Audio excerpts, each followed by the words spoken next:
Do's and don'ts of interviewing. In this chapter 1 offer brief pointers. Some of them I have commented on before, but in my view they bear repeating, others have been implied or touched on earlier, but are highlighted differently here, and still others are new tips. Do ask about the interviewee's experience, rather than for generalized sociological opinions. To ascertain how a woman approaches mothering in terms of values, ask, what about your child do you value most? What do you think makes him, or her, a good child in your eyes? Rather than, how would you define a good child? Sometimes it makes sense to start with the general and then move to the interviewee's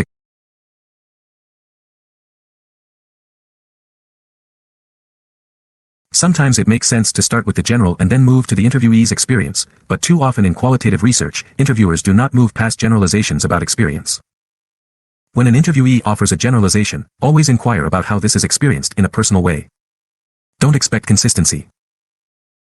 If you are doing a qualitative study, you already recognize that people have multiple planes of experience, and you are likely to be interested in making sense of this complexity. You may know intellectually that people have multiple voices and may give contradictory accounts of their experiences, but you may still be surprised when you actually hear it. It is very bad form in interviewing to say to an interviewee in an accusatory way, you are contradicting yourself. You may want to investigate issues of inconsistency by asking about what seem to you to be contradictions, but not in a way that suggests that there ought to be consistency. You can ask about how the seemingly inconsistent elements might go together in the participant's mind. You've told me a number of times that you didn't feel much about losing your father at such a young age, and at other times, you've mentioned strong feelings of loss and anger. Can you help me understand how both of these are true for you? This is a request for understanding what integration there might be of emotionally disparate states. In this example, the participant might explain that he or she has these experiences at different times or under different circumstances. Sometimes a participant cannot relate different experiences to one another, and this too is useful material for you, depending on your research question. Remember that the complexity is what you are pursuing. If you wanted simple and straightforward answers, you would just use a questionnaire. Do inquire about linkages.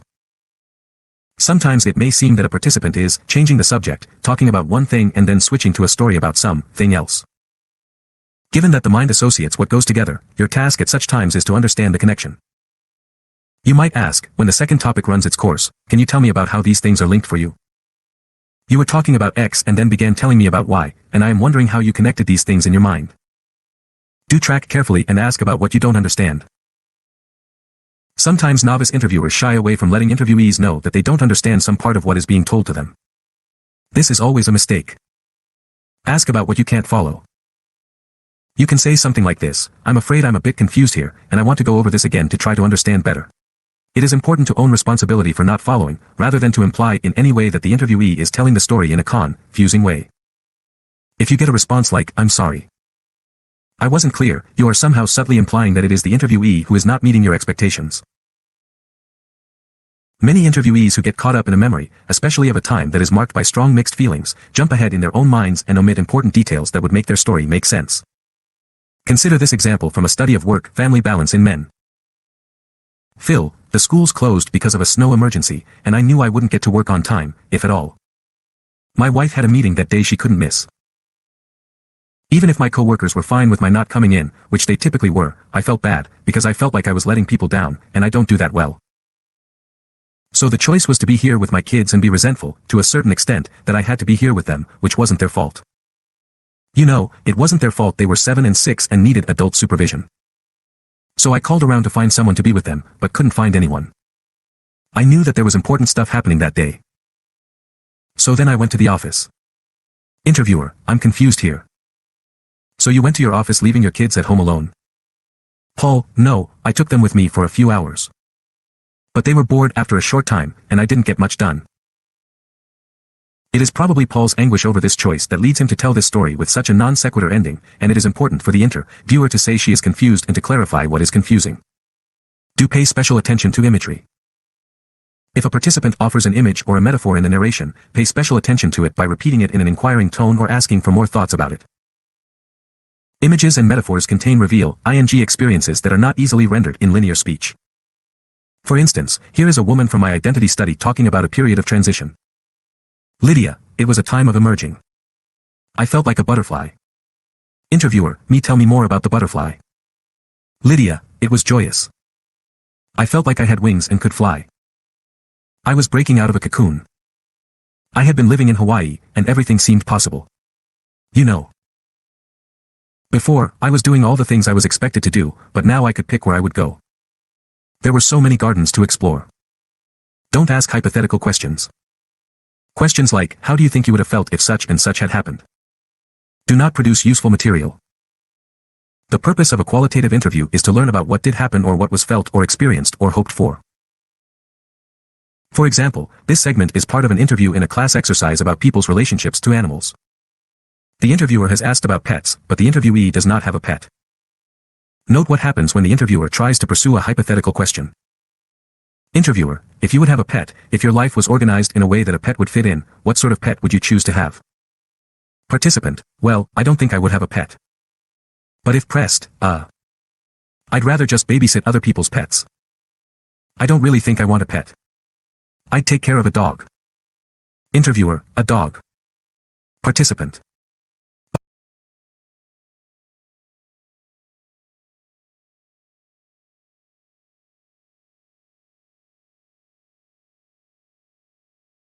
Even as I'm saying that, I'm thinking, what would I do for a week? I gotta be someplace or gotta go someplace. We can see that the interviewee here resists getting hypothetical and goes back to his own experience. He also indicates that he feels pressed by the interviewer, which is not a desirable aspect of a research relationship. Indeed, hypothetical questions have the underlying structure of, if you were other than you are, then what?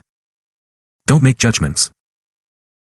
You are perhaps wondering why I repeatedly stress something as obvious as not making judgments, because of course you would never overtly criticize an interviewee. But positive comments like, that's great, or that's wonderful, are also judgments, and I see them in my students' transcripts again and again. If you are making these kinds of evaluative positive comments, your interviewees become sensitive, even unconsciously, to not getting such responses to other aspects of their lives. Being non-judgmental means not making judgments, either good or bad judgments. If you truly admire something an interviewee did or are truly happy for him or her, it is better to lodge such an emotional reaction, if appropriate, as an empathic response. This sounds like something you were very proud of, or, so this gave you great pleasure. Affective joy expressed empathically with such responses is quite appropriate. In other words, you as the interviewer can overtly feel the positive feeling with the participant and smile or look joyous with him or her. It is not either appropriate or useful to express to a participant that something he or she felt was ordinary was wonderful in your eyes. Participant, last year I got the award as Nurse of the Year, but it was a political gesture and made all my colleagues suspicious of me. Interviewer, Nurse of the Year award. Well, I think that's wonderful. Congratulations. A better response might be this, you got a major award, but it brought you trouble as well as pleasure. Don't take notes during the interview. All the talk should be on the recording, so there should be no need for you to write. You will learn to pay close enough attention to what the interviewee is telling you to remember names of important people and places. If you forget, you can ask to be reminded. Note-taking disrupts the relationship and calls attention to your different roles as the researcher and the participant, objectifying the participant. The participant wonders what you are writing and feels the shift in your attention. If there is something you feel you must write down lest you forget it, do so during a bathroom break, out of sight of the participant. One exception to this general rule is that if factual material or chronology is very important to keep track of, you might just keep notes of this as you are talking, making clear that this is what you are doing. Do invite the participant to ask questions or express concerns before you begin. Be transparent. It is better to respond to concerns about what will take place before the interview begins, so that the conversation can center on the topic at hand. It is unwise to suppress the participant's worry or curiosity. Often the questions posed at the beginning can have meanings that will sensitize you to areas that are vital for the participant. One of the women in my longitudinal study asked me, at the interview when she was 58, how many of the original 30 women in my sample were still alive. It was no surprise, then, that I found that issues of mortality were very much on her mind. Different interviewees require different degrees of transparency from you as they try to form an image of the person they are talking to. There is seldom a good reason to withhold information about yourself if it is requested. In my own experience, I am most often asked whether I have children or where I live, and I straightforwardly answer these questions. It is fine to respond to personal questions, even if they may be about your personal connection to the group you are studying. Sometimes people will ask whether you know someone they know. If you do, it may make the participants feel more linked to you, but it may also raise particular confidentiality concerns, which you may then have to re-emphasize. I think that no purpose is served by hiding behind some kind of professional mask here, although it is wise to try to be rather general in responding to personal questions if that will satisfy an interviewee. Don't know. Be unenlightened. Of course you want to present yourself as intelligent and competent. But people have their own meanings about things, especially aspects of the world in which they live. Resist the temptation to say that you already know about something they mention. Err on the side of asking for explanations.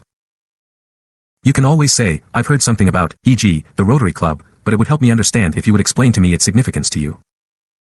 This extends to making assumptions about what words mean. People use words in different ways. If the participant is using a word repeatedly or placing emphasis on it, make sure you know what the participant means by it. Simply requesting is all that is necessary. Tell me more about what you mean when you say your brother is weird. This holds true especially when participants try to use what they think is your language, perhaps psychological words. Their meanings are unlikely to be the same as your own. In the following example, it is a good thing that the interviewer does not take the participant's description at face value. Participant, my husband is bipolar. Interviewer, he was diagnosed with bipolar disorder. Participant, no, but, you know, his mood changes a lot. Don't cut people off or indicate that they are digressing. As I have stressed throughout this book, you have to hold on to both your interest in your research question and your interest in the interviewee, as well as to the link between these. You want your interviewees to tell their stories freely and in the form that makes most sense to them. At the same time, you want them to talk about matters related to what you are studying. Especially if you are interviewing people who are isolated, people do sometimes take the opportunity to talk to an interested listener about whatever is on their minds. To advance the research relationship most effectively, you have to be primarily interested in the person and find ways to deftly steer the conversation back to the topic you have agreed to investigate together. Being impatient with digression will usually hurt people's feelings or shut them down altogether. Instead, try to find a smooth path from a digression back to the matters that you are interested in. You can do this by linking the digression back to what came before. I understand that your daughter's upcoming wedding has claimed all your attention these days and kind of taken you away from the issues at school. You were telling me just before about how you felt about the new policies in your school and the impact they have on your decision about whether or not to continue to teach there, and I'd like to hear more about that. Sometimes you may be trying to interview a participant who has a preoccupation, and every time you get close to that topic, the participant gets launched on a long story that is not useful for the research purposes. For example, one of the participants in my longitudinal study of identity formation had a long history of bosses she could not get along with, and she was still enraged at each one of them.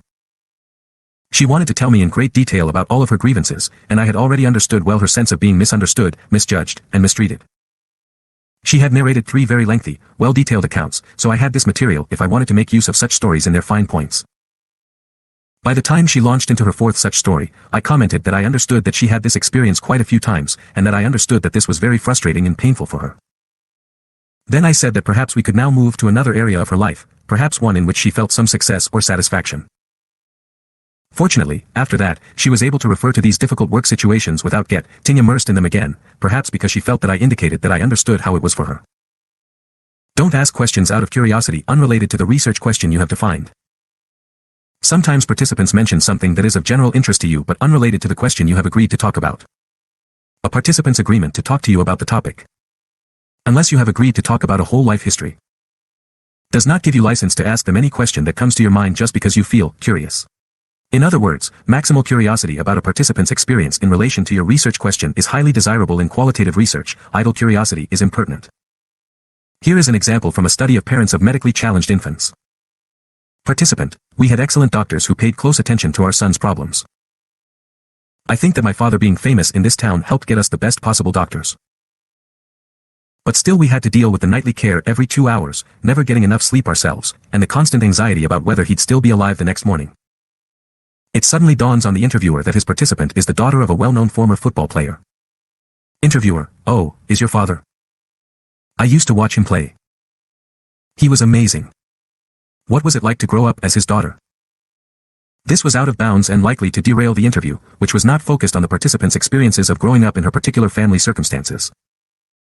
And notice how unempathic the response was to the participants talking about the challenges of an ill baby, which was, after all, the topic of the research. The interviewer allowed himself to become distracted from his own purposes. Under some circumstances, such unrelated questions can be unethical, taking advantage of an empathic research alliance in an exploitative way. Do listen to yourself as an interviewer. Often interviewers are not aware of being intrusive until they listen to their recordings. If you hear yourself talking over a participant, interrupting, or completing his or her sentences, stop and try to figure out why you were doing this. What anxiety were you experiencing that had you fighting to control the interview, rather than moving along with your participant? These may be moments to take for supervision. Do welcome being corrected. If you use a word in a question or an empathic response, and the participant says, well, I wouldn't say it was, this is a good thing. Be grateful rather than defensive, although you can say, sorry if I misunderstood. This becomes a platform for you to invite participants to detail the nuances of their meaning, to explain to you how you got it wrong, and to help you get it right. Interviewer, so you're kind of coasting right now. Participant, I wouldn't say it's coasting. I would say I'm trying to just calm down, waiting for that zest to kick in, waiting for that purpose to show up. Here the participant corrects that her sense of calm waiting is different from coasting, that she is holding still rather than in motion. Do be alert to negations, and investigate these. Sometimes interviewees will describe their experiences in terms of what they didn't feel or didn't think. It is important at such times to try to transcend these negations and ask for a description of what the interviewees did feel or think. Your empathic antennae must guide you here. You cannot empathize with absence of experience. Stay with it until you can feel it with a participant. Participant, when my brother died, I didn't feel guilty. I wasn't sad. I didn't think much about him. I just went to the funeral. Interviewer, you just went to the funeral. What were you aware of experiencing there? Participant, just the futility of it all. It was a freak accident, could have happened to anyone or no one. Why was it him? Why not me? The interviewer's attention to the negation and effort to elicit the experience rather than the absence of experience leads to illuminating material. Do recognize that a lot of what is important cannot be put into words. Annie Rogers and her students, Rogers, 2007, Rogers et al., 1999, have detailed a language of the unsayable. Decoding this language means paying attention to negations, revisions, and smokescreens that mask feelings and experiences that cannot be put into words. Although these processes can sometimes be read at the analysis stage, you can often sense them as breaks in the research relationship as the interview unfolds. These are most likely to occur in relation to traumatized states. You may sense that it is not so much that the interviewee withdraws from talking to you as that he or she simply cannot access the experience. You may find that your attention is being redirected, or that you are becoming confused by unrelated details that are hard to organize. If this happens, you should try to clarify what you can, but at the same time must humbly accept that not all experience is narratable. Don't offer commentary on the participant's life, even if invited to. Your aim is to ascertain the participant's meanings, not to express your own. Sometimes, in talking about others in their lives, participants will ask for your opinion about these others. For example, don't you think that was a terrible thing for my sister to do? You can respond with a facial expression or a head shake that matches the feeling. And simply repeat in the same tone of voice used by the participant, terrible. Or you can say, it was terrible for you. Generally, what is being requested is acknowledgement rather than your assessment of the situation. Your job as the interviewer is to reflect the feeling. In some instances, a participant may ask your professional opinion about someone else's behavior or possible mental health problems. The best response is that you just don't know and you wonder how the participant understands it. If you are pressed at the end of an interview, you can suggest resources for consultation if this seems necessary. Sometimes an interviewee asks for, or looks for, some kind of feedback from you at the end of the interview. I suppose you think I'm really strange, being this age and still, not being married, not having a career direction, having been in jail twice, having an addiction, whatever it is. It is important to be ready to normalize the experiences, whatever the participant has told you. You must say clearly something to the effect that many people are in the same boat. That you have heard about similar experiences from a number of others, that your own experiences are not all that different, whatever is honest and can encompass whatever the participant has told you as within the range of the human and understandable. Do anticipate feeling unsettled at the end of the interview. In doing narrative interviews, you will always have more material than you think you have, as will become clear when you transcribe your recordings. If you are new to interviewing, you will leave your early interviews feeling that the participants have not fully answered your research question. That is to be expected. You, as the researcher, will be the one analyzing the data and exploring the research question, making use of the rich stories of experience you have obtained. You will also have other interviews to do to learn more. So don't mistake the post-interview letdown and confusion for some kind of failure. And don't prolong an interview in an effort to get everything settled.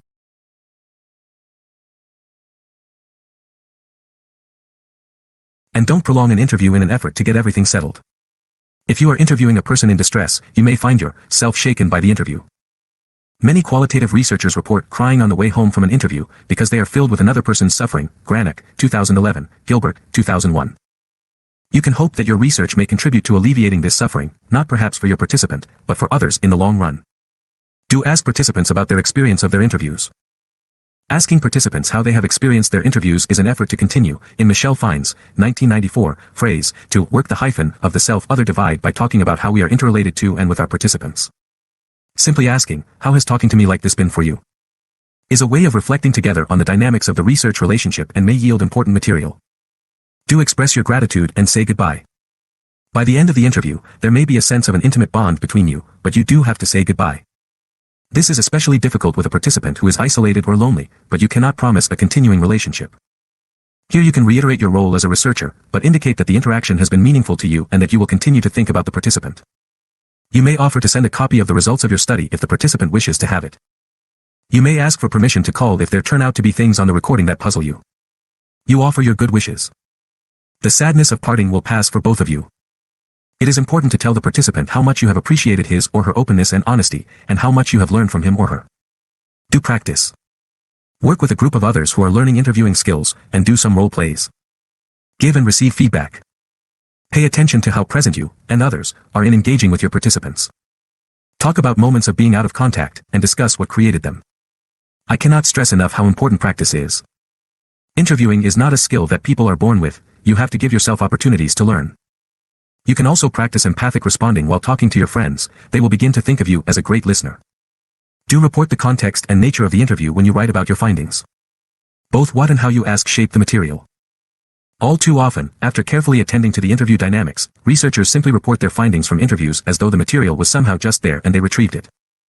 If you want to quote parts of the interview in your discussion, it is also important to include what interventions or prompts of yours the interviewee is responding to. I participated in a group in which 5 qualitative researchers analyzed the same interview, each from our own methodological vantage point, Wirtz et al., 2011. One point that provoked a great deal of discussion in our group turned on this very issue. The interview we were considering was carried out by an inexperienced peer of the interviewee, Teresa, who was a psychology student who had been a rising opera singer until she lost her voice to thyroid cancer at the age of 19. She had been describing, quite eloquently, her experiences of loss. The transcript below picks up in the middle of the interview. Teresa. That was difficult. Healing physically and coming to terms with the fact that things would have to be so different from then on. I wasn't even myself anymore after that. My voice was gone, so I was gone, and I'd never been anything but my voice. So yeah, that was really hard. Interviewer, since you did a lot of singing with yours and other churches, how did this affect your relationship with God? It is important to note that Teresa has not mentioned God at all to this point. This is the interviewer's assumption that she even has a relationship with God, and, as you will see, this confuses her. Teresa, that's an interesting question. This response seems to signal that Teresa has to orient herself to the question. It does not resonate with her experience and is not a question to which she can readily respond. Interviewer, I mean, you worked for the church, and you were no longer able to. Teresa, yeah. That's a very interesting question. Well, for as long as I can remember, I've been a Catholic cantor, so I knew the Mass parts backwards and forwards, and I always had to stand at the front and lead the congregation, and everybody looked at me and thought, oh, isn't she a good Catholic, blah blah blah, and that's great. To be honest, if I wasn't singing, I wouldn't have gone to church. My relationship with God back then was a casual, conversational one. I mean, it was, hi, God, how are you? I'm fine. That's good, how've you been? And it suited me. And I was grateful for things, and I'd offer prayers of thanks. And then when this happened, and I couldn't sing. Obviously, I was initially grateful to be alive, grateful we'd caught it. Still freaked out, though, because the doctors kept telling me they hadn't gotten it all, that I had to be irradiated and have things burned out, and so forth. The funny thing is that none of the churches I sang at were actually my church. They were paid jobs. I sang at a Catholic church, a Jewish temple, an Episcopal church, and a Baptist church. I tried to go to church after surgery, just to go, but would have to leave during the opening hymn because I couldn't handle it. And then I started asking questions.